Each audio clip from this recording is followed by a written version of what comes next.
Lord, we're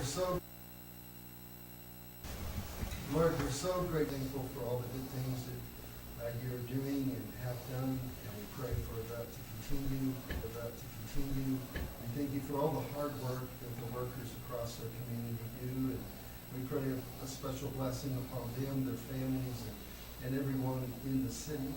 I pray that we would all know that you come alongside of them. We pray this in Jesus' name. Amen. Amen.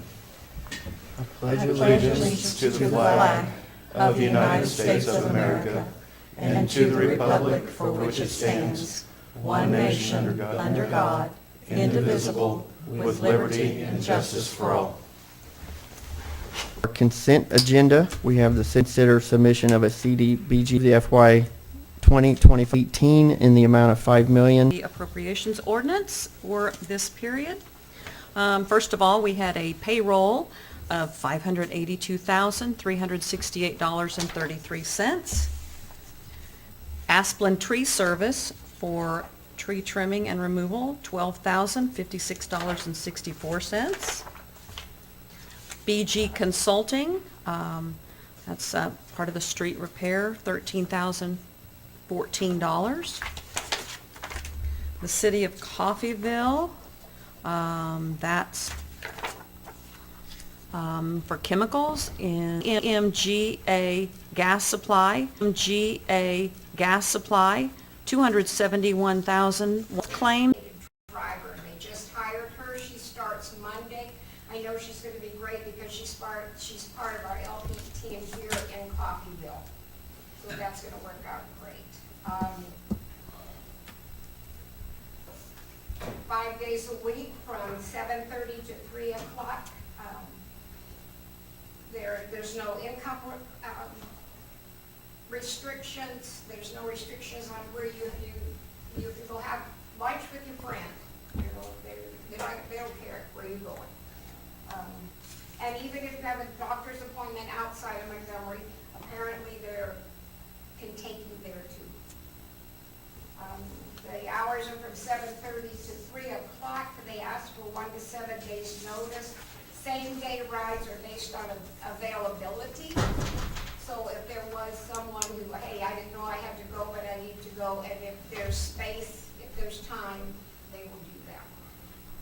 So it's just getting started. It's doing great. We have brand new flyers in English and in Spanish. I will leave some here. As soon as the logos of the donors get put on the bus, and they've hired the driver, then we'll have a big, almost like cutting the ribbon ceremony. And that'll be blasted out all over the paper and social media to really let people know that we're here, and that's what we're doing. So I want to thank you because the city was the very first one,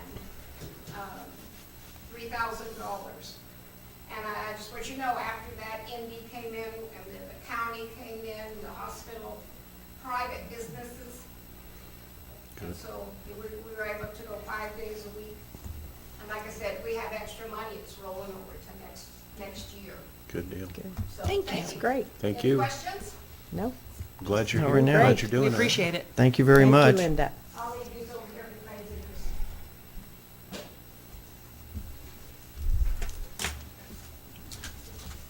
Ma'am? Hi, I'm Jennifer Fagan with the Public Services. My address is 2100 West New Hope Road, Rogers, Arkansas. Okay, this is for later. This evening, you'll be making a very important decision for your community. The Public Services has been an important part of the Coffeyville community for many years, serving families and generations of children. We look forward to greeting the garbage man in the blue truck. We want to continue that tradition. Smiles and waves are a common tradition as the drivers run the routes in Coffeyville. They take great pride in serving the Coffeyville community and deeply value our partnership. We appreciate our relationship with each resident we service, and strive in providing a world-class service. Republic has infrastructure in place already, and we have absolute familiarity with Coffeyville customers and the service area. We believe we offer the most transparent and very best value for your community. If chosen to continue our partnership, the community will seek uninterrupted service as all equipment is already in place. Drivers are familiar with all the services, no changes in schedules, and the same friendly faces providing reliable service they've counted on for years. I know you have concerns regarding the rates of the truck types that have been used for many years in Coffeyville. As promised, I've pulled the information and compared this information with some of the single axle trucks that we receive at our landfill. Republic's truck empty weighs 40,000 pounds. The single axle truck weighs 28,000 pounds.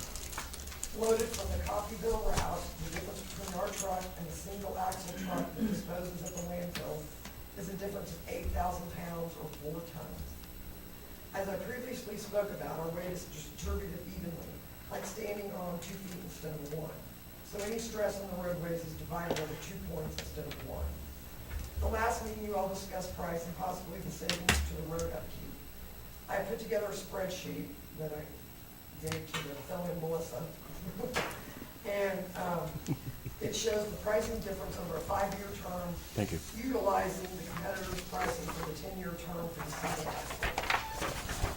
So choosing a service you've known for many years would be saving Coffeyville community $560,000 over a 5-year period, which is about $115,000 a year.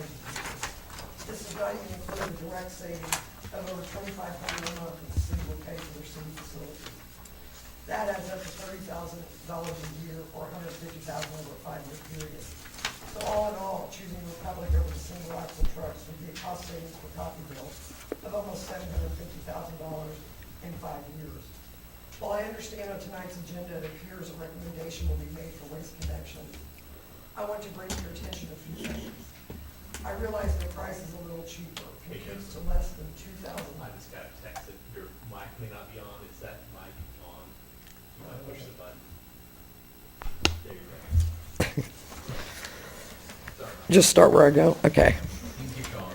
I realize the price is a little cheaper, computes to less than $2,000 per month on a $55,000 per month bill, as Republic offers city facilities at no charge.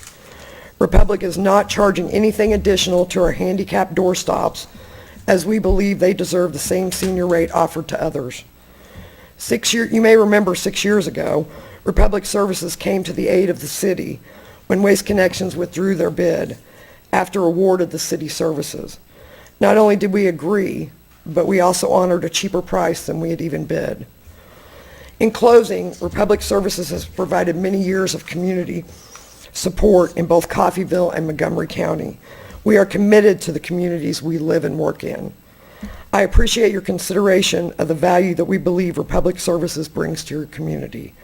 Your partnership and expectations are Republic's top priority. We are very proud of our long history and service record with the community and hope this will enable you to trust our continued commitment to Coffeyville. The citizens of Coffeyville can continue at no risk, no change, and no interruptions with a service that they have known for years. Thank you. Thank you. And if you have any questions about this, it's, Thank you. I think, self-explanatory. Thank you. Thank you. Any other comments from the public?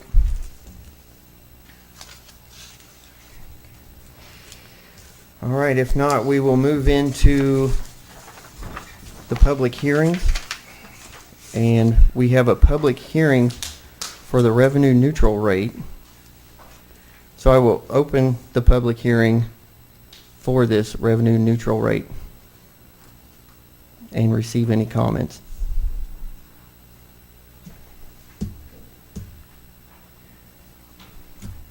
Our finance director.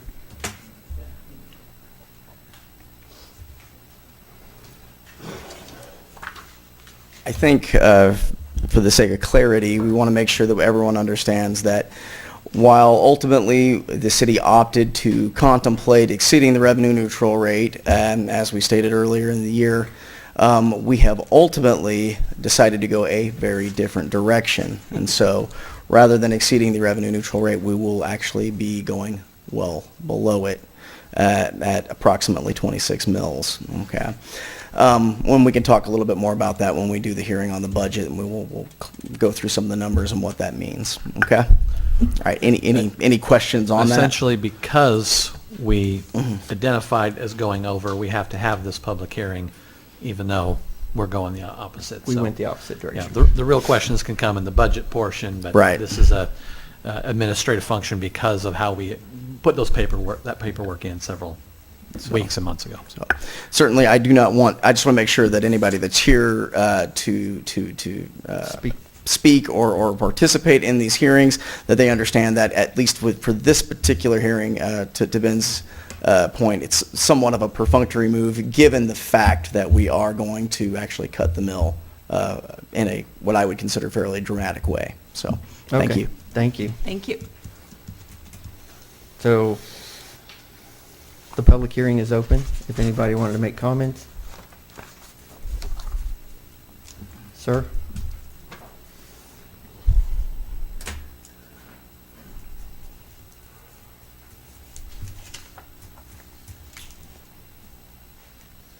Good evening. Good My evening. name is Russell Ernest. I live at 105 North Ohio Street here in Coffeyville, Kansas.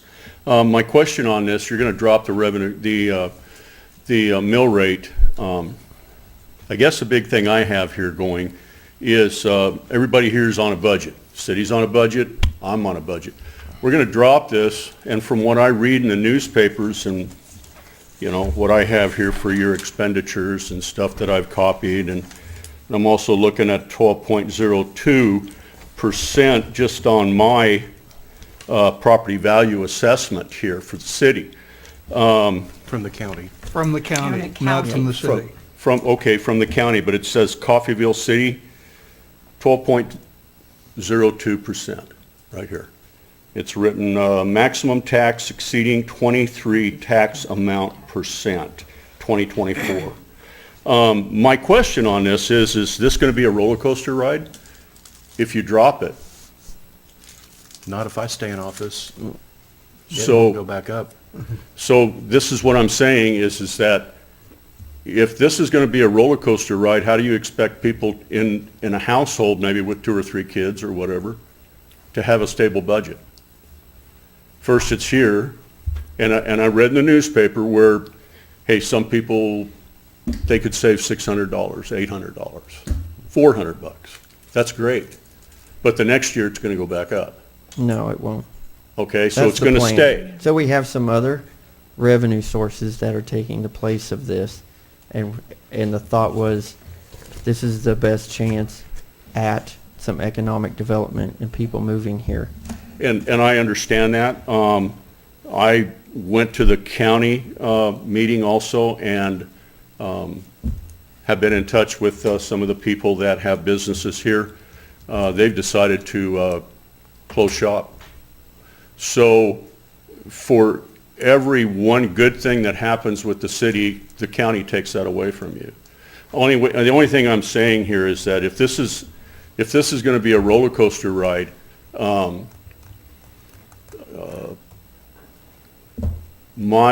instance, my mother-in-law, Amy Roski, 90 years old, Social Security, that's it. Very, very strict budget. So this is where I'm going with this. Sure. We So. understand the I thought. just, huh? I understand the thought. The plan is that it not be a roller coaster. Well, and that was my biggest deal. The only other thing that I have to say is that if you want to relay this to the city manager, kudos to him for backing the Coffeyville Aviation Museum, Thank you. because he has directed the city electricians to go up there and update the electrical in that hangar, because as everybody knows, we're on a donation deal here. So the only thing I would like to say and bring that to everybody's attention is I'd like to thank the city manager for getting involved with that, because we really don't have that extra revenue to put into a city building to have the electrical updated. Yeah. And it's very important because there are thousands of dollars worth of antiquities in there and stuff that's irreplaceable.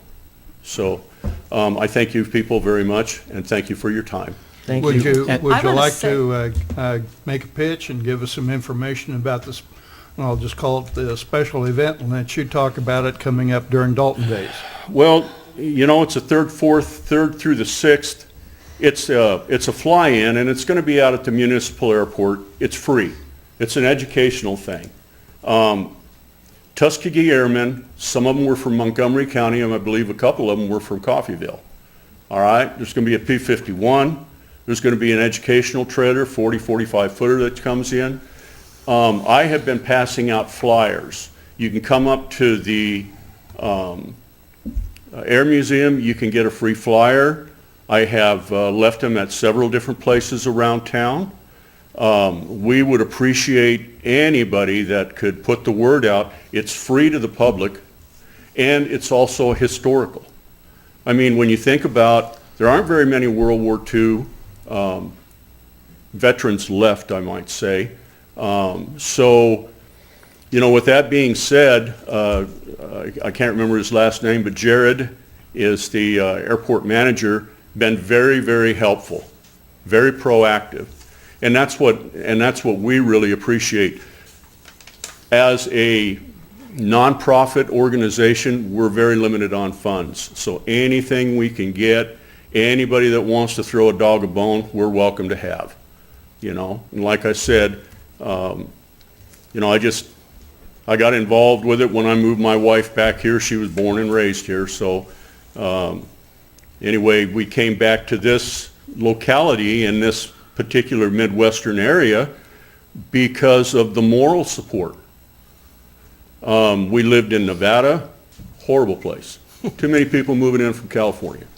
Then we moved up to Idaho to take care of my folks.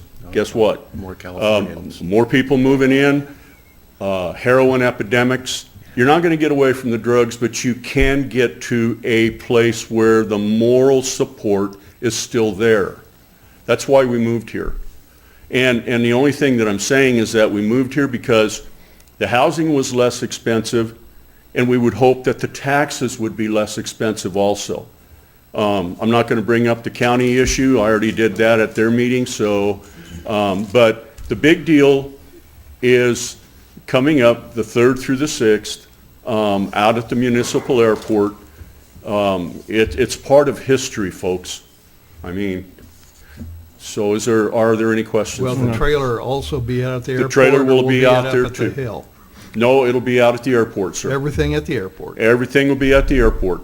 They had a problem with a P-51 that the engine went south, but they have another one. They have like 3 of these P-51s that they fly around. Now, I don't know if anybody's ever been around a P-51. I have. Maybe Mr. Faulkner has.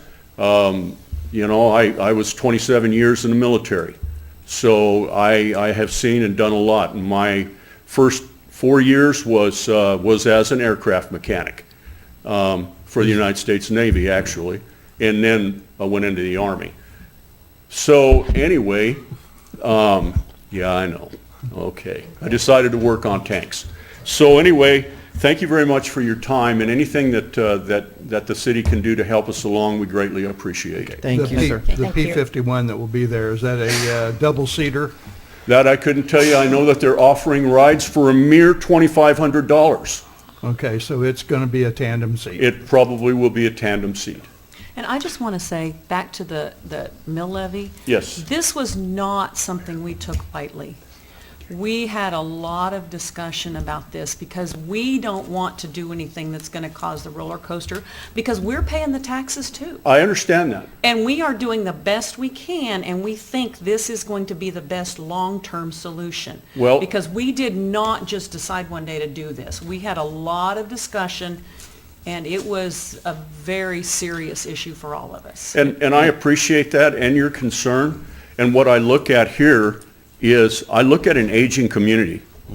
I'm 72 years old. I'm not getting any younger. All right? How do you attract younger people in here to stay? I have a niece and 2 nephews that got an associate's degree here, moved, they're not coming back. There's part of your tax base gone. And sir, along with that, along with what Commissioner Maple said, we have a lot of people that work here that don't live here. And so we thought this was a chance to maybe change their mind to live here. Right. They're already working here.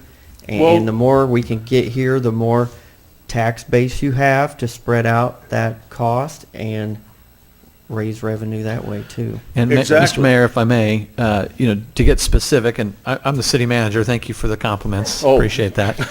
I've never met you. Thank you very much. My name is Absolutely. Russell Ernest. Yeah, I was in the Army too, so you can ignore the comments Yeah, about the I- Navy up there. We'll stick with the You Army. know, the Army fights underbelly.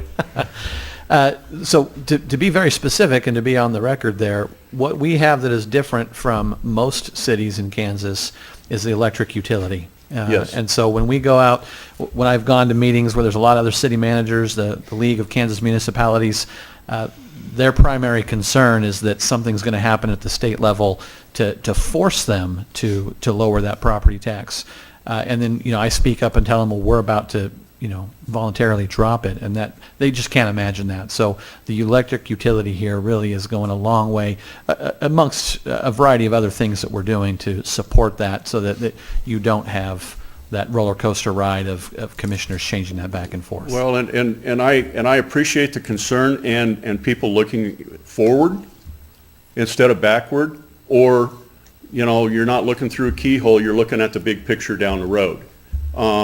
Even though I am a senior in society, I still look at that big picture down the road, not only just for me, but for the younger generation coming up.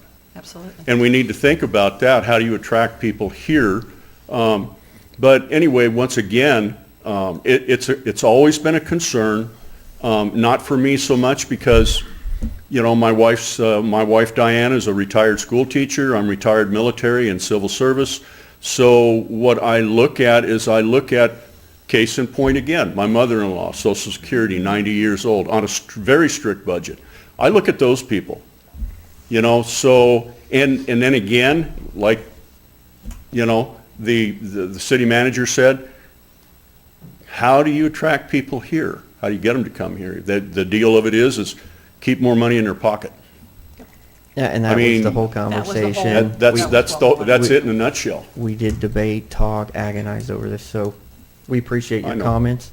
I think we need to move. I thank you very much for your time. Thank you. Thank you. Do we have anybody else that would like to speak to that? This is the public hearing only for the revenue neutral rate. We're having a second public hearing for the budget approval.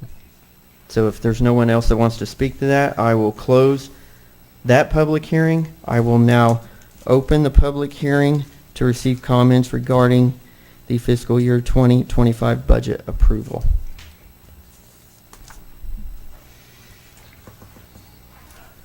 Finance Director Mark Cummins.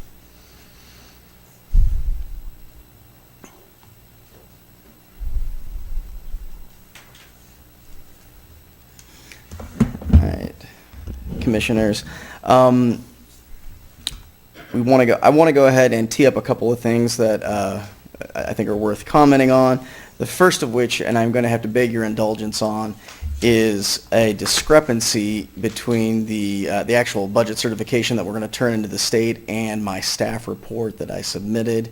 And so that will require some editing here after we're finished. But I did want to call your attention to that. It's slightly overstates what our budget authority we're asking for is, and a hair understates the actual millage. Okay, just a point of order here. Yeah. Do you want to talk about that in our resolution after this public hearing? We can. I wanted to make sure we were aware of it, and it was Okay. brought up for that. Okay. Apart from that, though, I wanted to make sure that everyone was aware. We're here to answer any questions. We do have Jessica Oliphant from Baker Tilly that's also attended tonight. She's right there, prepared to answer any particulars regarding the certification that we will ultimately execute tonight. Okay. Any questions for me before I retire back to my seat? Not right now. Okay. Thank Not you. yet. Be ready to come right back up.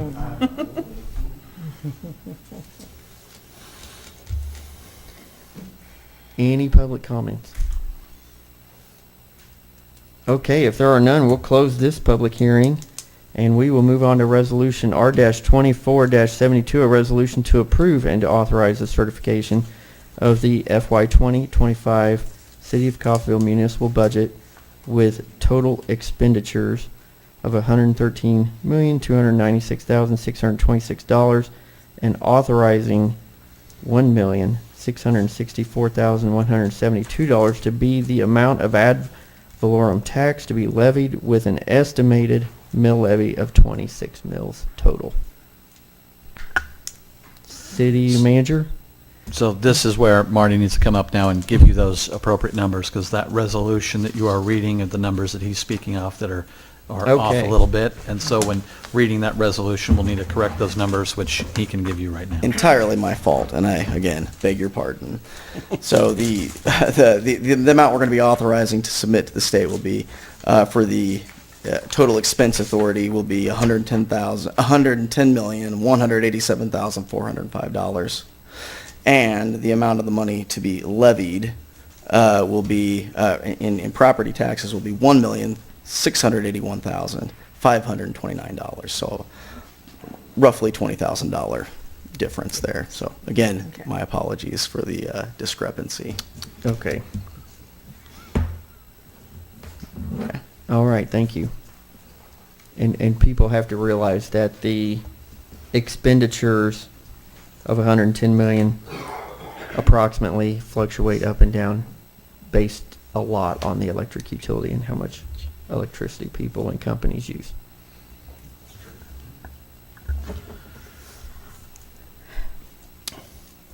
I All will right, say- I'll reread the resolution with the appropriate I numbers. think he had I something think to he say. has Oh, some. do you want to say? I was just going to say, new to this process myself, you didn't hire a existing city manager with this level of Kansas public budgeting experience. It has been quite interesting and quite nerve-wracking, and I think a lot more so for Marty than me. He'd been here a few months longer to do that. We really appreciate Baker Tilly's support and staff support in this.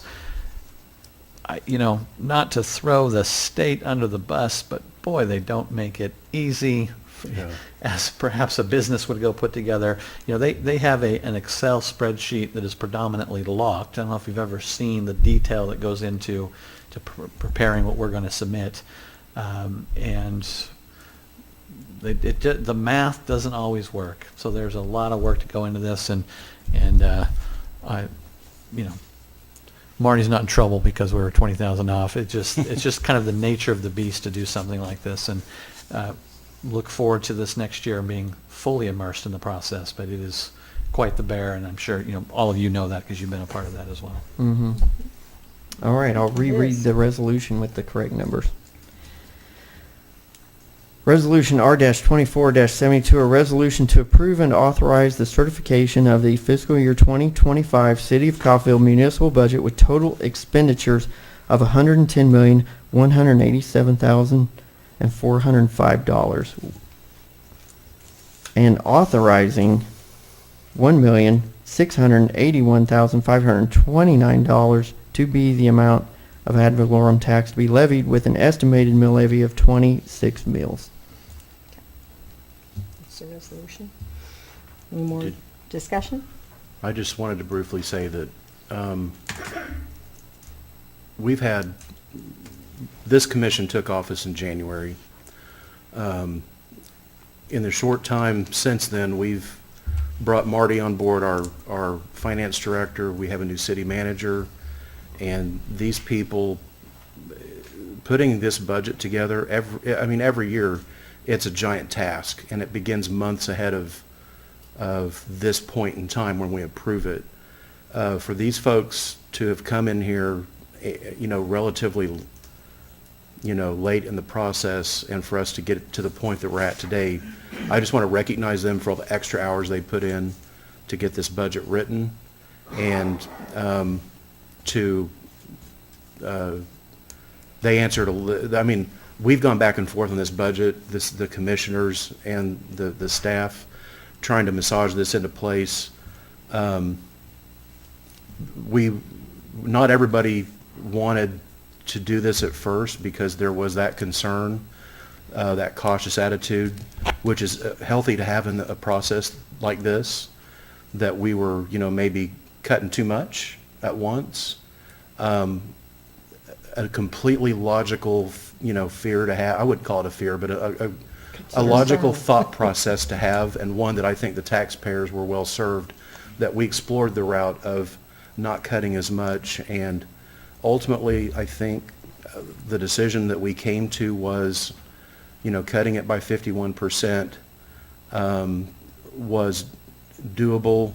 We could do it without cutting any services to the community, and we could do it without harming the city government itself. I want to express my gratitude to the rest of the commissioners for this. This is something that I've attempted to do at various points in the past when I've been a commissioner before. When the mayor came to me in January and told me that one of his goals was for us to make a significant cut to the mill levy, I thought, okay, maybe we can make it happen this time. This commission made it happen.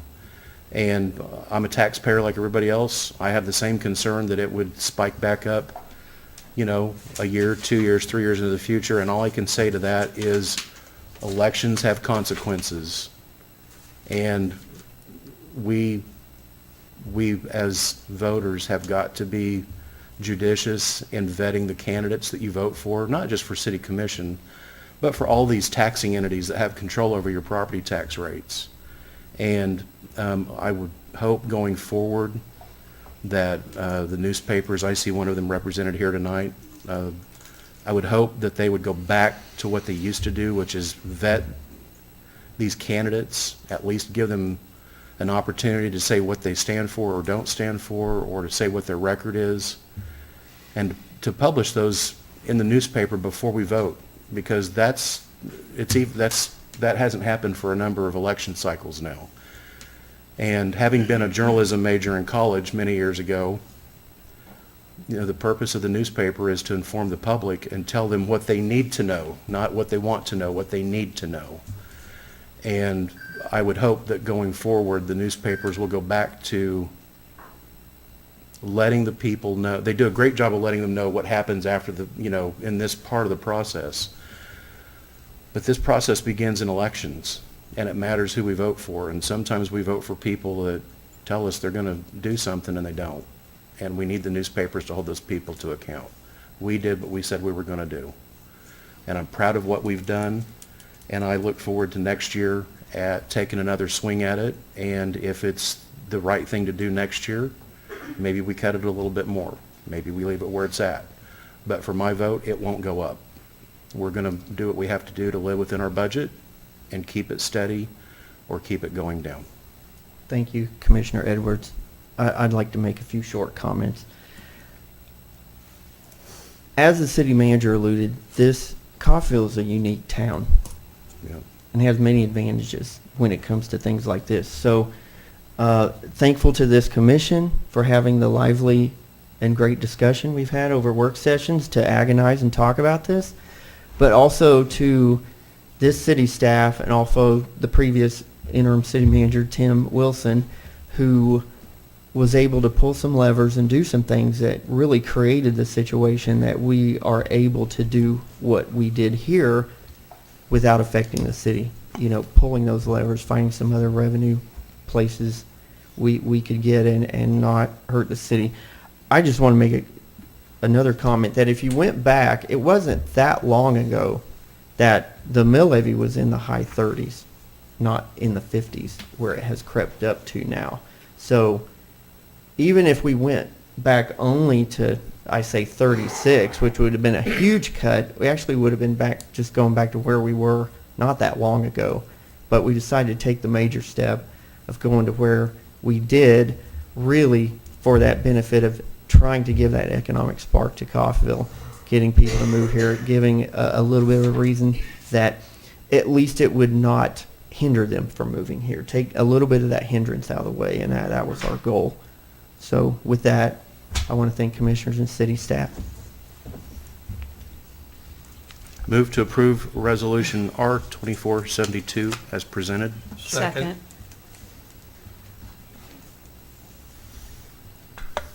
Motion made by Commissioner Edwards, seconded by Commissioner Maples. Commissioner Maples? Yep. Vice Mayor Faulkner? Aye. Commissioner Van Oster? Aye. Mayor Hendricks? Aye. Commissioner Edwards? Aye. Mr. Mayor, so with that, just to address, still on that topic, now that you've also officially voted that, Two things that were just said is the levers that were pulled, and I can assure you they will continue to be pulled so that we can address these things. And then also was said, so that services don't decrease. And the intent that staff has today is they won't decrease, but they're going to increase. That is based on cash reserves. That's based on levers pulled on where revenues and opportunities are. That's based on opportunities we see in the future. Of course, we've got a full executive team now, complemented with our new executive director of electric and executive director of public works, and so that is our drive to move forward, is to see those services increase to an appropriate level, and to make up those differences where we can on our revenue base that we are very unique to have. So staff is committed to continuing that, and look forward to finding those opportunities and pointing those out as we move along over the next year, 2 years. Thank you, Mr. Brubaker. Next up, we have a public hearing to consider an application for a loan from the Kansas Public Water Supply Loan Fund for lead service line replacement for the water utility and related resolution documents. Before the public hearing, we'll have Director of Water Services, Steve Smith, make comments and answer any questions. Good afternoon. Good evening.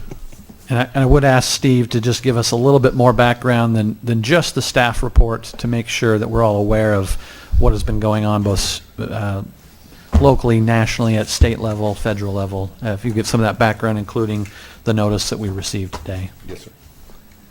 In the recent years, the federal government has gotten really concerned with lead service lines that serve our water. This began back in Flint, Michigan, and then it progressed throughout the whole entire United States.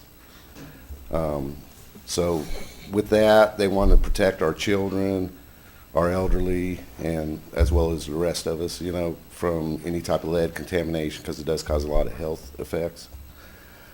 So what they've done is they come up with a new lead and copper rule, which takes effect this year. And with that, we were required to conduct a lead line inventory within our community. And this included community involvement by sending out surveys, requesting information from them. We went over all of our water lines, historic data from what we do know. And we have a company right now that named PEC that is compiling the inventory for us, which is due to the state by October 15th. So what that means is what we're doing is we're identifying or trying to identify any household that may have a lead service line, and that way that things can get fixed so that there could not be no contamination. We do conduct about 30 sampling sites every 3 years, and we have never had a positive lead sample come back based on anything that we have done. So everything so far has always been good.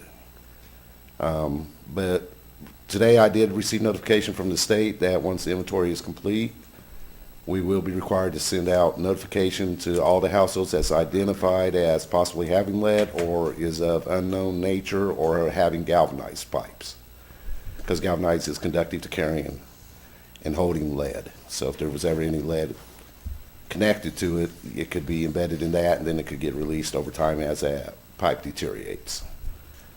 So with that being said, the city is trying to be proactive in what we're doing.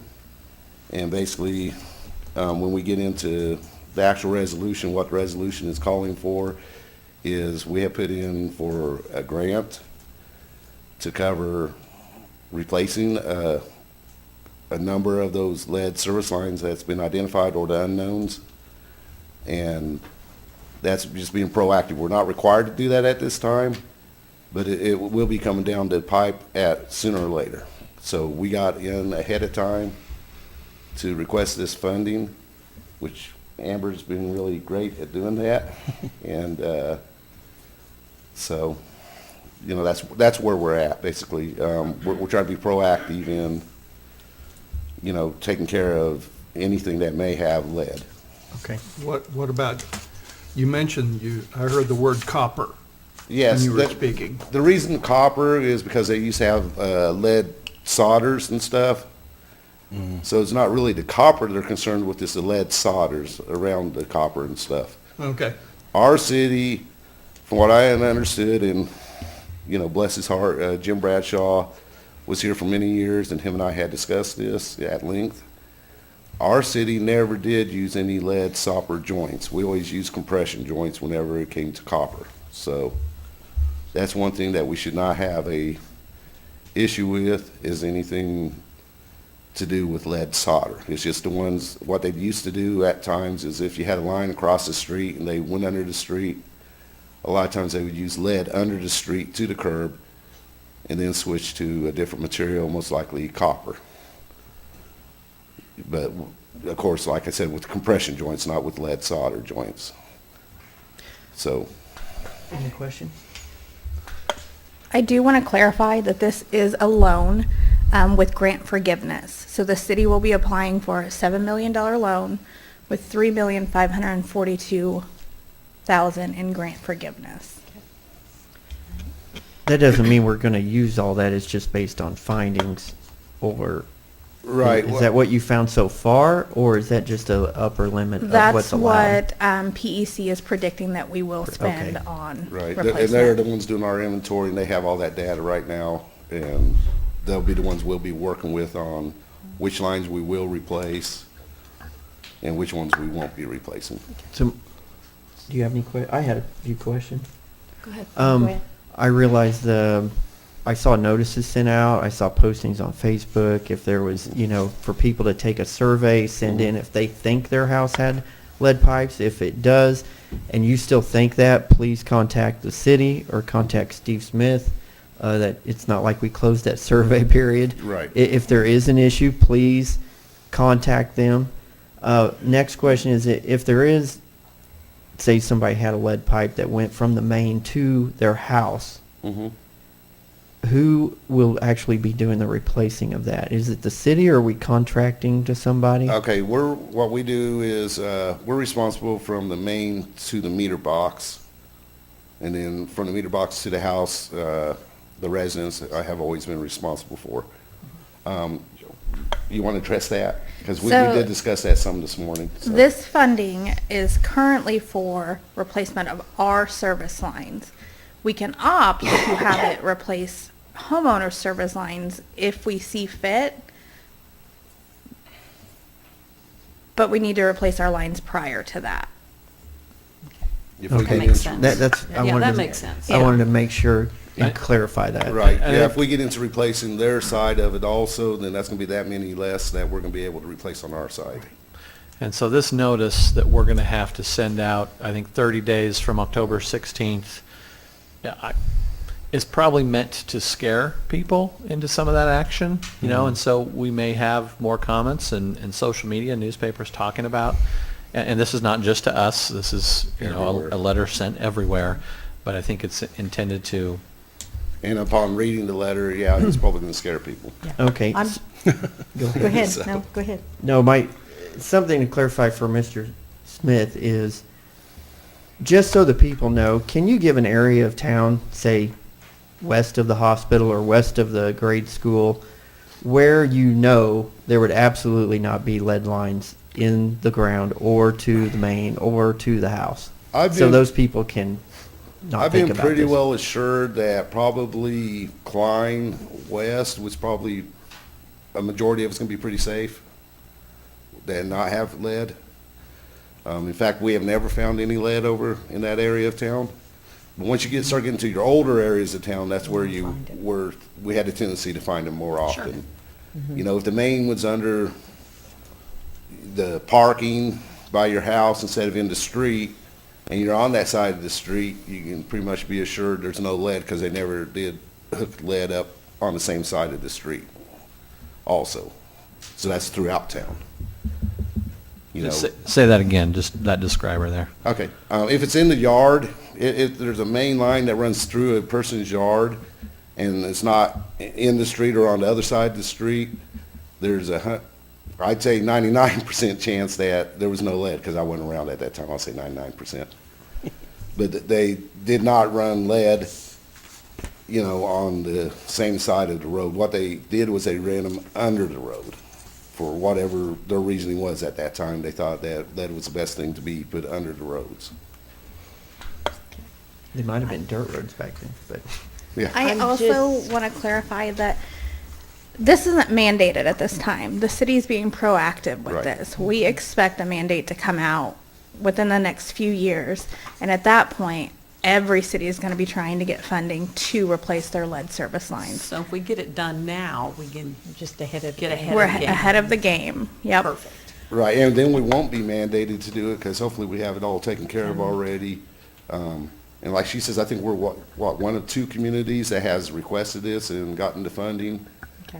Everyone else is just kind of sitting on it, waiting to see what the Wait and federal see what government's going to do, and we don't want to do that. Your survey that you put out, that I know you mailed in utility bills and so forth, do you know offhand your response rate? There was about close to 400, Okay. but she assured me that that is a high rate, because they said communities our size, they normally see less than 100. So she thought our community did very well. But that's still only close to 10, 12%. See, I was going to say, right. So, Okay. some of my initial concern with doing this is, you know, do we have to go tear up roads, and what is this going to take, and other costs to do this? Steve, you kind of speak to where we believe our lines are in relation to, I think, most areas we're not tearing up all the streets to get to these. No, we're not going to tear up all the streets, you know, to get to them. There's only, what, maybe 15% of our lines that we're identifying that possibly has lead. So that's a small number out of the 130 miles of line we have. So we're not going to be tearing up a lot of major streets. okay. We will know more once we get the survey back from PEC, exactly where they're identifying it at. Okay. Okay. So, Well, I think this is Okay. very good. It's best to be proactive. So, No, I have to open the you have to public hearing. close, yeah, you have to do that. Yeah, I have to open. Okay. I will now open the public hearing to receive comments regarding an application for a loan from the Kansas Public Water Supply Loan Fund for lead service line replacement for the water utility. Any public comments? If there are none, I will now close the public hearing. We will now have resolution R-24-73, a resolution to authorize the completion of an application to the Kansas Department of Health and Environment regarding a loan from the Kansas Public Water Supply Loan. Director of Water Services, Steve Smith. the Coffeyville lead service line replacement project will replace old lead and galvanized water pipes to ensure safe drinking water. This project will update about 15% of the city's 4,229 water connections that may have these outdated pipes. The project will be designed by October 2025, with construction starting in March of 2026. The total cost is estimated at $7 million. The project will be funded by a loan from the KPWSFL, which she could probably tell you what that is, which is administered by the Kansas Department of Health and Environment. And the city has been approved for $3.5 million in grant forgiveness to help cover those expenses. So our total cost will be $5,023,936, which includes interest over the next 20 years. One of the requirements for the KPWSLF loan is that the city commission must hold a public hearing, which you did, to allow input and comment. Then a resolution authorizing the submittal of the loan application and all other required documents must be approved. The notice of public hearing was advertised in the Coffeyville Journal back on August 17th of this year, more than 30 days before this public hearing as required by federal regulations. So staff is recommending that the resolution authorizing staff to submit the loan application and any other required documents, and authorizing the mayor to sign all required documents be approved. I would take Any any other further questions? questions you folks No. might have. Okay. No questions. If not, I will move to approve Resolution R-24-73 as presented. Second. Motion made by Commissioner Van Oster, seconded by Commissioner Edwards. Commissioner Edwards? Aye. Mayor Hendricks? Aye. Commissioner Van Oster? Aye. Vice Mayor Faulkner? Aye. Commissioner Maples? Aye. Thank you. Thank you, Steve, for everything. Thank you. Thank you. Now moving on to old business. We have a second reading of ordinance S-24-04, an ordinance to allow alcohol to be served at the Perkins Building during the Visit Coffeyville Haunted History Tour event. I'll Motion. move to approve the second reading of ordinance S-24-04 as presented. Second. Motion made by Commissioner Van Oster, seconded by Commissioner Maples. Commissioner Maples? Aye. Vice Mayor Faulkner? Aye. Commissioner Van Oster? Aye. Mayor Hendricks? Aye. Commissioner Edwards? Aye. Next up in old business is the second reading of ordinance G-24-06, an ordinance amending Chapter 40, Article 2 of the Code of Ordinances by adding Division 3, authorizing the conditional operation of all-terrain vehicles, utility-type vehicles, and mini-trucks on the streets within the city of Coffeyville, Kansas, and providing for related matters, including penalties for violation thereof. I'm good. Commissioners, one thing that we need to make sure to do is just that we have time operationally to get the tags and go through the process and train our police officers, and so we expect that to January 1st Okay. to fully implement that. Okay. Okay, that's fine. And I would like to make sure the public understands that this ordinance does not include golf carts, nor the long-term use driving across town on riding lawnmowers. All right, so we'll, Yeah, we know we'll- what that is. and this ordinance will not go into effect until January 1st Correct. of 2025. Yes. Good. I'll move to approve. Second. Is that me? Yeah. Motion made by Mayor Hendricks, seconded by Commissioner Maples. Commissioner Edwards? Aye. Mayor Hendricks? Aye. Commissioner Van Oster? Aye. Vice Mayor Faulkner? Aye. Commissioner Maples? Aye. Moving on to new business, we have Resolution R-24-74, a resolution to authorize a demolition contract with Swindell Excavation for demolition of 13 structures. Code Enforcement Officer Angie Stevens will make comments. Good evening, Mayor, Commissioners, and staff. Good evening. I come to you tonight requesting your approval on the third set of demolition bids set forth for the 2024 blighted structures within the city of Coffeyville. On September 15th, the city received one bid coming in at $112,400 belonging to Swindell Excavation. These structures are blights and/or have sustained unrepairable damages due to fire and/or neglect from maintenance. These bid packets contain 13 addresses. All 13 addresses have been disconnected from any utilities. These bids also contain any trees that may hinder the demolition of the structures or any outer buildings on the properties. These structures are ready for demolition. I ask the commission to approve to move forward. Any questions or comments from staff? Just a comment, so we're at 21 homes demolished through the city. I believe there's about 18 from private individuals, businesses in town that have also happened. We do expect one more packet this year, trying to get that number to the 50. So this puts us, a little bit closer to that. And next year, we're going to approach this differently, and it was still with the goal to hit that 100 homes. Any questions from commissioners? No, I think this is great. I Okay. think things are really looking better all over town because of this. Move to approve Resolution R-24-74 as presented. Second. Motion made by Commissioner Edwards and seconded by Vice Mayor Faulkner. Commissioner Maples? Aye. Vice Mayor Faulkner? Aye. Commissioner Van Oster? Aye. Mayor Hendricks? Aye. Commissioner Edwards? Aye. Thank you. Thank you guys very much. Thank you, Angie. Next up, we have Resolution R-24-75, a resolution to execute an agreement with Waste Connections of Oklahoma for residential solid waste collection services and city facilities in the city of Coffeyville, subject to terms and conditions agreed upon by city staff and Waste Connections of Oklahoma. We have Deputy Director of Public Works, Thomas Osborne, to make comments and answer any questions. Good evening, Mayor and Commissioners.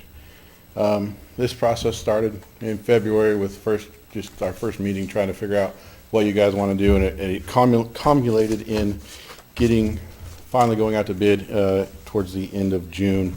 We did receive a total of, I think it was 4 bids total, anywhere ranging from 5 years to 10 years. We had 2 companies that did bid single axle trucks in that process as well. So in reviewing those, of course, we had a couple work sessions that we went over different options. We went back through the bid results, received additional information on truck weights, and of course, so finally we're here tonight. City staff has gone through and we've gone through all the calculations and looked at what was bid, and we would like to recommend a 10-year contract with Waste Connections. This service would provide the next 10 years. The first 3 are at the fixed rate cost. The contracts we're still in negotiation with on getting all those finalized with some of the concerns in the RFQ for Waste Connections, but we wanted to make sure that they knew that we are working towards them as the selected contractor for that. I'd be happy to answer any questions. And let me just jump into the, 2 overarching concerns from commissioners that we heard and discussed in detail.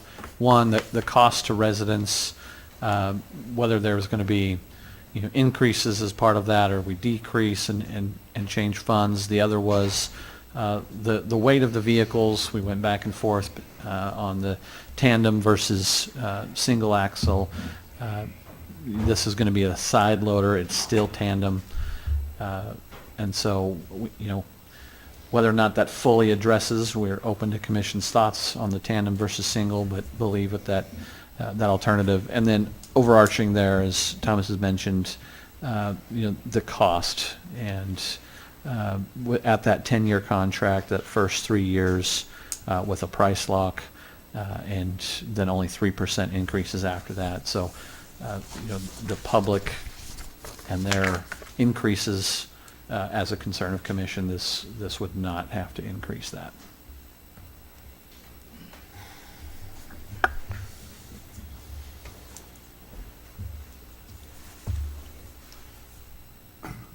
So if I understand correctly, we will be looking at dual axle and not single axle, Yes, this is a tandem truck.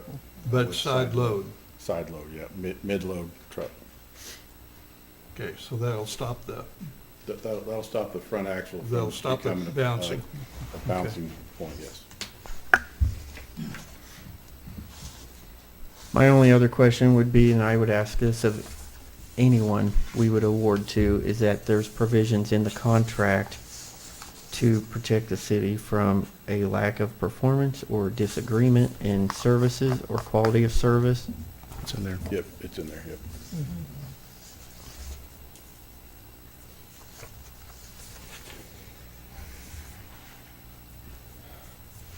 Any other questions from commissioners, comments from staff? No. I'm good. Move to approve Resolution R-2475 as presented. second, Motion made by Commissioner Edwards, seconded by Vice Mayor Faulkner. Commissioner Maples? Aye. Vice Mayor Faulkner? aye. Commissioner Van Oster? Aye. Mayor Hendricks? Aye. Commissioner Edwards? Aye. Thank you. Thank you. Thank you.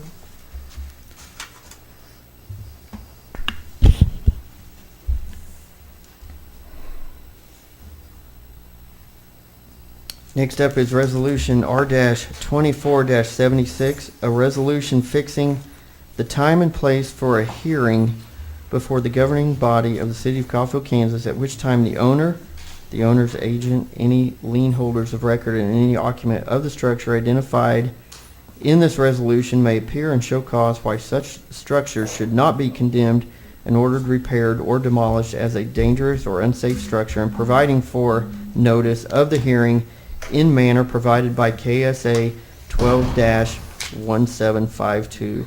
And we have the city attorney, Paul Kreitz, to make comments. Commissioners, this has to do with the building south of the old fire department building. As we all know, that wall was crumbling and is getting worse.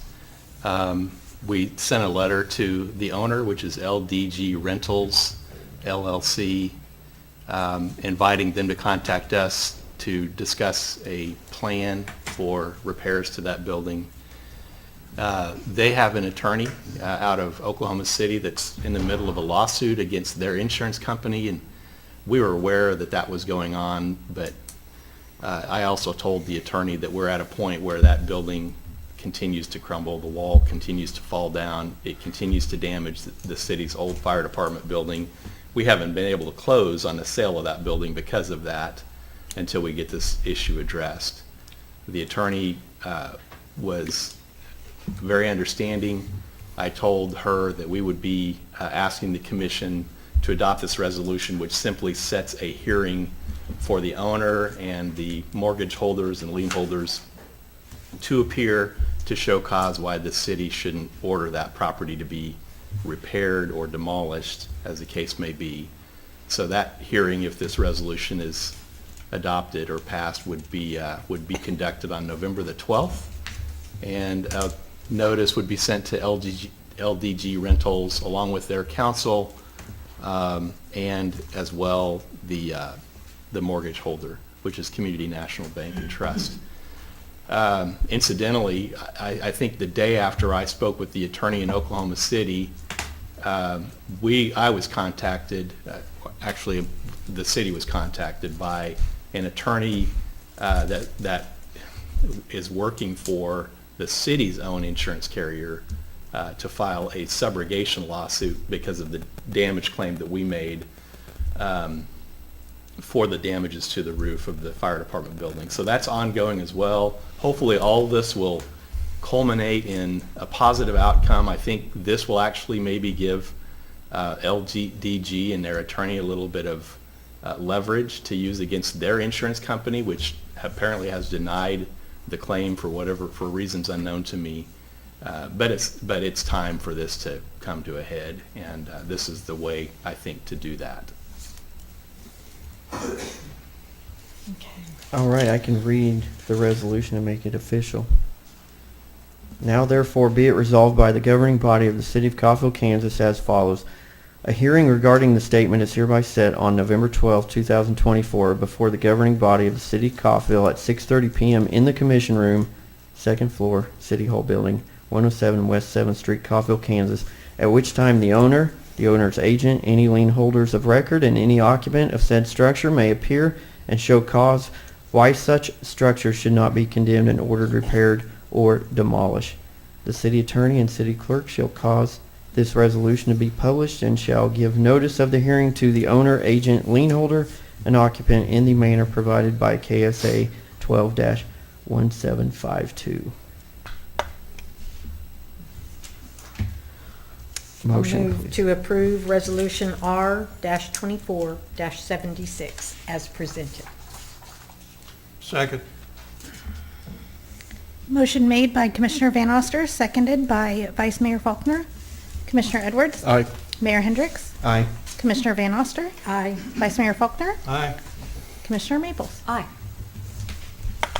Thank you for doing this. It was time. All right, next up we have city manager's report. Yes, thank you, Mayor. First off, want to just introduce, as I mentioned our last meeting, that we would be announcing the hiring of a fire chief. And so, want to stand up there, Mike? Sure, come on up. We'll grill you as the first official capacity in front of the commission here. If you've seen the press releases and have the conversation, Mike's had a distinguished career here in Coffeyville, not only for the fire department, actually. There's been some other departments. Police department, I think, has been a part of it. We don't want to say that one out loud, yeah. So maybe you can refer to your career here as well, Mike, and that length of time. Most of you know me, so I don't know if a formal introduction is warranted, but a little about me. So I was born and raised in Coffeyville. I was actually born during a Red Raven football game. Graduated from Phil Kinley in 2005, attended Hutchinson Community College for about a year, came back home, took some EMT classes, and then I got hired at the fire department about 6 weeks after the flood. So started as a firefighter, promoted up through the ranks to driver, lieutenant, and then recently as captain, and coach a little high school football. In my off time, I also teach part-time for, we're not supposed to call it KU, but it is Kansas Fire and Rescue Training Institute, which is our state certification agency for fire classes. So anyway, keeps me pretty busy. So I told some when I was asked my interest in the fire chief that I didn't think so, and here I am about 7 days into it, and I enjoy it so far. I would not have taken the job if I didn't have the support of the men and women who work at the fire department. So it's a very good group. I'm very blessed with that. So look forward to progressing and having a little bit more stability in that department than what we've had over the past 7 to 8 years. So You're going to do a good job. I appreciate Well, congratulations and welcome to the role, Chief O'Connor. Welcome. Thank you. I appreciate it. Thanks, Mike. Yep. Appreciate it. Commissioners, I attended the county commission meeting on Monday, specifically on 2 items I just wanted to address here and say out loud. The first is the Verdigris River Drainage District, I believe is the name. It's our levy district. That district is charged with levying taxes to pay for the upkeep of the levy. That agreement goes back several years where the county and that drainage district gave the city the equipment to mow, the tractors and the mowers out there to keep it in proper upkeep. Recently, in the last year or so, the county has been trying to find, with no luck, members to fill that board. And so interestingly enough, there's around $20,000 at the county that is meant to come here to the city to pay for those, the maintenance of that levy, but there's no body to approve those amounts to come over. And so spoke with our county clerk and tried to come up with something different. Mike Cordray was involved in that, county commissioner that represents Coffeyville, trying to find unique ways. The most unique we've come up with at this point is trying to turn this over to our city commissioners, that you would then represent and be that district and could approve that. The county clerk is going to take that up to the state level and see if that's something that we can do. Of course, working with Paul in the middle of that, and we believe that that's appropriate, and that we don't think there'll be any kickback on that. So we'll hear more from that as we get that message back. One of the reasons for pushing that now is our current county clerk has got a lot of years of experience, and she is retiring and moving on, and wanted to just grab those connections at the state level through her to try to get this answered before our new county clerk takes office there. Just a point of clarification on that. Who that's a separate line item for taxes, so a tax is levied for the levy. Yeah, and through the county. For the county. Well, and so the county has a long list of taxing entities. Correct, but what I guess what I'm saying is for this particular issue, they're doing it for the whole river through the county, so they some group gives some money to Independence, some gives to Coffeyville to do Well, that? So we're District 1. I believe north of us is District 2 and then into 3. A lot of that property is farm families, and so it's the same thing. It's to maintain that levee. You start having trees and shrubs and brush grow out of your levee, and it destroys the functionality. And I don't want to say that all of those districts are taken care of at that level, but that is the intent of those Okay. districts. Anything to add to that, Paul? No. The next item that I went up there for is to, more of a courtesy, to let the county commission know that we are going through the process. Probably will have this on the agenda early in October to annex in the 100 acres that the city has bought. A couple things to address there. One, with the economic development, we'll call it, that's happening in the county, with, of course, Bartlett plant, discussions that both CVR is having, and this Azure plant around biodiesel, jet fuel. There's been, I don't even know how to explain it. There's this force happening. I've had 6, 7 developers in the last few weeks come in and want to talk about developing everything from apartment complex, buying property in town to convert it to apartments, building homes. So there's this feeling out there across the county of these changes coming, an opportunity, I would say. And so with that, as we started looking at other cities near us and what they're doing, they're all actively themselves plotting out and developing land for housing. And rather than sit on that 100 acres and wait for several years to act, we decided it's in the best interest of the city to be neck and neck with all these other communities who are doing this as that opportunity arises. So we've consulted with an engineering group to start that process. One of the big pieces is annexing that 100 acres in. And then we'll start going through and all the discussions on drainage and sewers and utility that can come out there, where best to develop that. Now this is 100 acres. The engineer gave an example of a plot map that they've been working on, and 16 acres could fit 86 homes. Wow. So this is not the intent to go fill up 100 acres full of homes. That acreage will be there for future years' development. Really, we're talking about, when it comes down to it, breaking that acreage into phases, reporting on the full 100 acres and what's needed, but breaking that into phases on how to move forward with development over there. Interesting enough, while I was there, a couple conversations came up, and even Commissioner asked me if we had an intent to annex in any of the homes, specifically on the west side and then north across the street.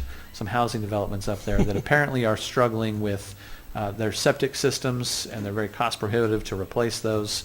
I told the commission that no, there was no homes. This was just our 100 acres. Our understanding is this would happen through an ordinance to annex in, without, there's no county commissioner approval that needed to go with that. That being said, I left that open-ended. If members of the county come to us in the appropriate fashion to ask for that annexation, we would approach that as they come. But today there is no intent to pull anyone else in, just that 100 acres. Our ISO rating just came through. The rate continues at 3, which is a very good rating. We're going to put out a press release to the public on what that means for them. Obviously, the effects on or benefits to insurance for corporations is a big one. But that rating did come out this week. Is that what our rating had been? Yes, it had been 3, I believe. It did not change. I remember that number. I think the county is at a 10, for example, and that's, not, that rating is the ability to respond to and take care of fires. Yep. You go into water pressure and staffing levels and all that. So when you get into the county, that's why you'd have that level. You don't have a fire department sitting there ready to act. Okay, so that is the same rating level as we had prior to the survey. That's what he just said. Okay, I just want to double check on Yes. that.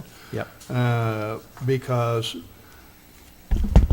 homeowners insurance companies do look at that number.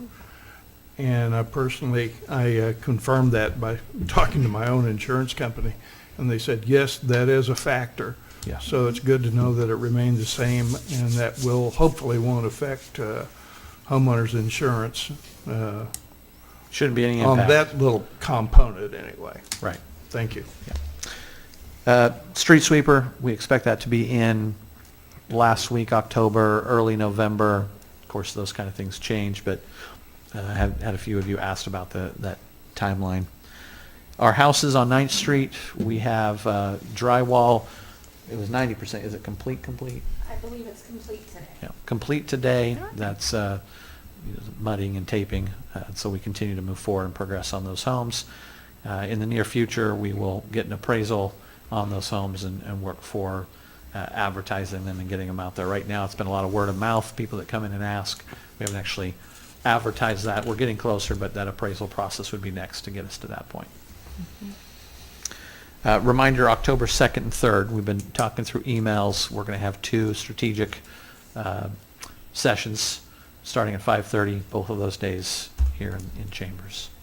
We'll be putting out an agenda end of this week, or perhaps Monday. It may probably come out on Monday, and we'll publish that, the agenda that we have there.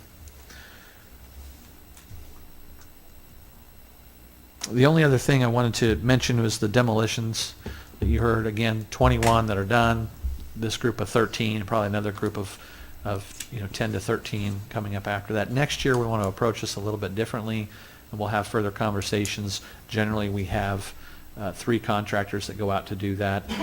It's the nature of this work has been, what I'm told, is in between jobs and main jobs. We want to try to make this a focus, and so we're going to reach out individually to these contractors and try to contract those out in groups of kind of 33, since we're hitting that goal of 100.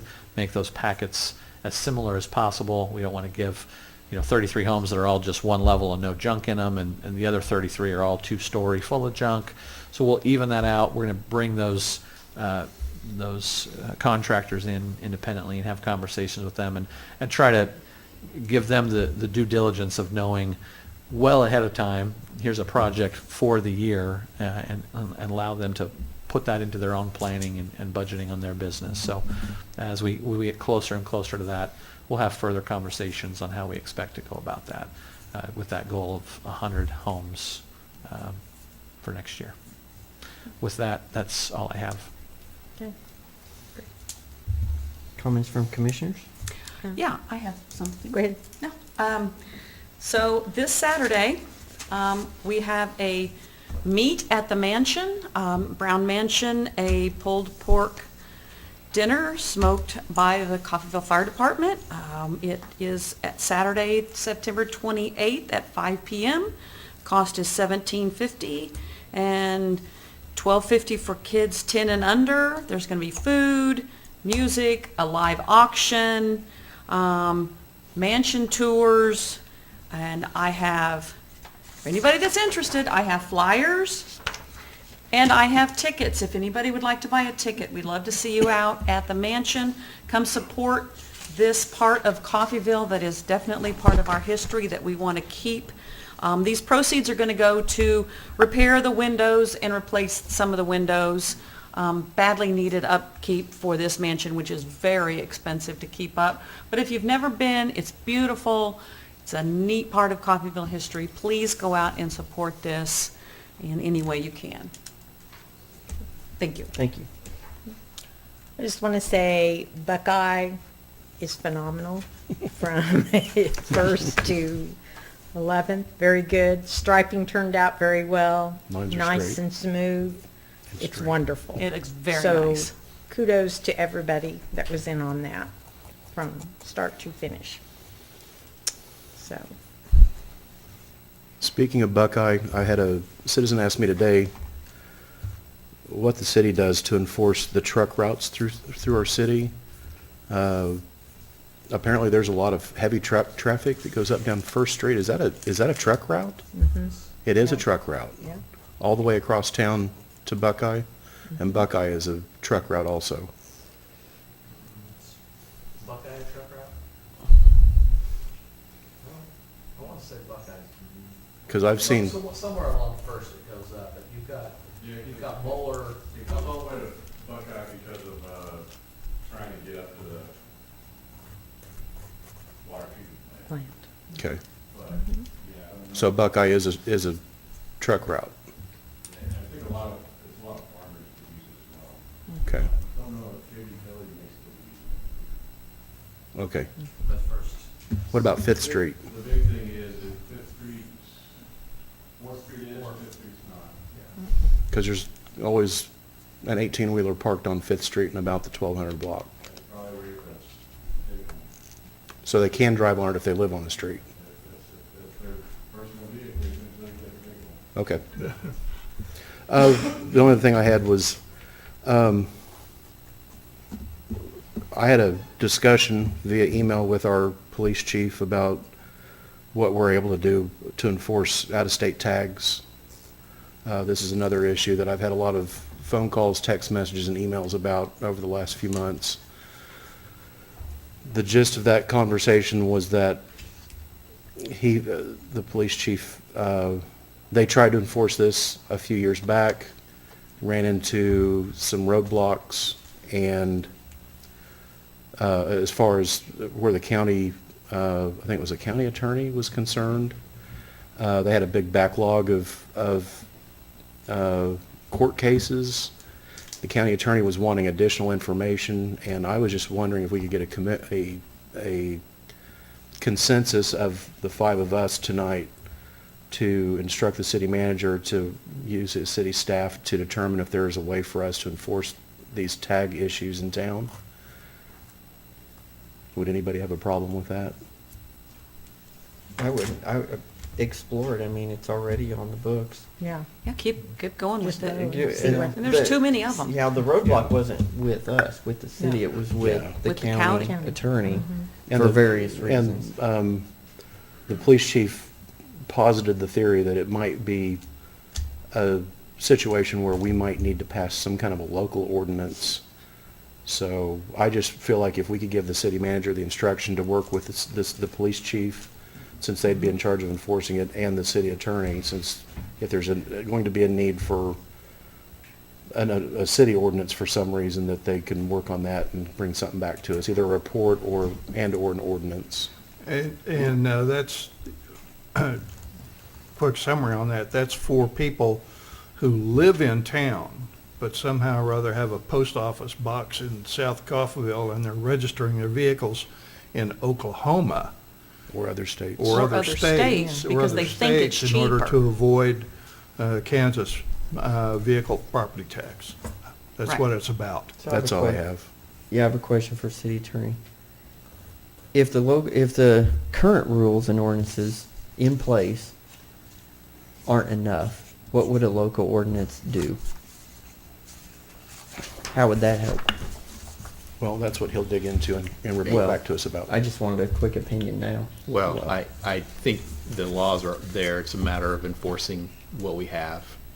So, And for the county to, yeah, I think that, I don't know, several years ago when Larry Markle was the county attorney, there was a push for this, and I know that there was some action taken at the time, and then I think it, starts to slip away, and so I think, if somebody was to contact the county attorney and maybe encourage her to Mhm. take some action, that could happen. that'd be a good And phone call these- for you to make. Mm-hmm. Yeah, and cars are tagged through, whatever is tagged through the county, not through the cities. That's right. So is it more of a sheriff's office thing? Oh, it's a trooper thing, it's a sheriff's office thing, it's a police thing. Yeah. It can be It any certainly law can. enforcement? Yeah, yes. Okay. Yeah, not suggesting right or wrong here, no side, but I think one of the things that our police chief was alluding to is just constrained resources. If you've listened to the commission meetings with our county attorney, they're trying to find even more staff. They're staffed at a level that has not been seen there in a long time. Yep. The backlog, just that what COVID did, in allowing cases to go back, I believe that turned off, and Andy may even know that at one point you can't extend those cases any longer, And so, I mean, I think you're going to find that they would prioritize those. So, to Commissioner Edwards' point is, what teeth would a city ordinance have? I think the suggestion you're saying is bring that to our municipal court. Is that where you were leaning to versus trying to get a city ordinance to push I it just to want it county? enforced. And the people that are coming to me, the question they ask is, why should we be paying for Kansas tags if there's no actual consequence for running an Oklahoma tag? If there's no one guy that- consequence, maybe we should all go down there and do it. Well, that's what I'm thinking. I mean, there's certainly been city commissioners in the recent past that ran Oklahoma tags. Wouldn't be the first. But one gentleman in particular that I spoke with about a month ago, he's lived next door to the same family for over 10 years, and they've always had Oklahoma tags. They don't work in Oklahoma. They don't live in Oklahoma. And it kind of burns him a little bit, and I get it. But just look into the situation, and whatever you can come up with, bring back to us. Will do. Quinn did say that it's something that absolutely would be more than happy to enforce. They just want to know if they're going to put forth that effort, that they're not creating a log jam that's just going to end up, affecting no change. Yeah, if it doesn't affect anything, I mean, it's kind of Yeah. pointless, but it would be nice to be able to do it. Absolutely. Do we need to? Anything else? Well, I was going to ask, Go ahead. for the executive session, if nobody else has any other comments or questions, how much time? Item 1, I think we should probably set aside 30 minutes. Okay. 30? Yeah, Yep. because you've got 20, 25, 30. It's all in the Yeah. thing. Yeah. All right. So I'll make a motion, move to recess to executive session for 3 purposes. First, to discuss confidential data relating to financial affairs or trade secrets of corporations, partnerships, trusts, and individual proprietorships as permitted by KSA 75-4319B4 of the Open Meetings Act to include the city attorney, city manager, director of finance, and executive director of electric for a period of 5 minutes. Yeah. Correct? The Executive Director of Electric won't be there. Be there? Okay, I wondered about that. Okay, second, to engage in a preliminary discussion regarding the acquisition of real property as permitted by KSA 75-4319B6 of the Open Meetings Act to include the city manager, city attorney, and director of finance for a period of 5 minutes. And third, for consultation with the city attorney regarding matters that would be deemed privileged in the attorney-client relationship as permitted by KSA 75-4319B2 to include the city manager, city attorney, and director of finance for a period of 20 minutes to reconvene in the commission room at 8:35. Do we want to have a quick break? 2 or 3 minutes to get in there? Okay, 8:35 PM. Is that all right? Second. Motion made by Commissioner Van Oster, seconded by Commissioner Maples. Commissioner Edwards? Aye. Mayor Hendricks? Aye. Commissioner Van Oster? Aye. Vice Mayor Faulkner? Aye. Commissioner Maples? Aye.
the third item we're visiting about. We're adding 15 minutes to We're it. adding 15 minutes. All in favor? Aye. Okay.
Oh, thanks, my non-working. Your non-working pen.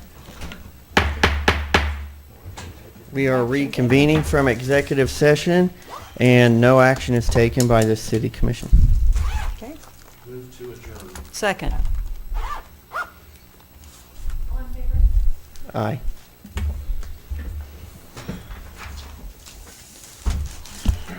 Thank you for coming in tonight. You did a good job.